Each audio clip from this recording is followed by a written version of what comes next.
ওঁদা গ্রামে গাজন উৎসব 100 বছর পূর্ণ হলেও যত দিন যাচ্ছে তত কিন্তু মহাদেবের ভক্ত বেড়েই চলেছে। আর তার আগে বলে দিই, আমি রাজু, আর আমি ওঁদা সুপার স্পেশালিটি হাসপাতালে ছোট্ট একটি দোকান চালাই।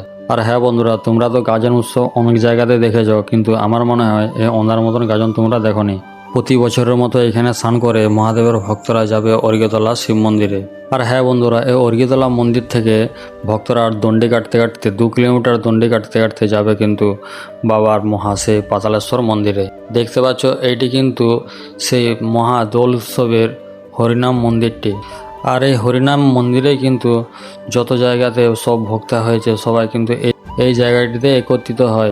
দেখতে পাচ্ছ তোমরা শত শত ভক্তরা কিন্তু গোল গোলভাবে দণ্ডি কাটছে বাবার এই মন্দিরটিতে। হয়তো কেউ মানসিক করেছে, কেউ মানত করেছে, এভাবেই কিন্তু বাবাকে ডেকে সব এগিয়ে যাচ্ছে।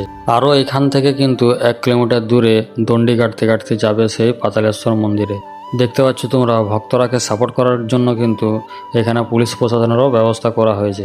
আর এই পাতালেশ্বর মন্দিরে ভক্তরা সব প্রবেশ করার পর সবাইকার নিজের নিজের মনের কামনা কিন্তু পূরণ করে থাকে। আর আমার ভিডিওটি যদি ভালো লাগে একটি লাইক করো, সুন্দর একটি কমেন্ট করো, আর এই ভিডিওটি তোমার বন্ধুকেও শেয়ার করে পাঠিয়ে দেখার সুযোগ করে দাও।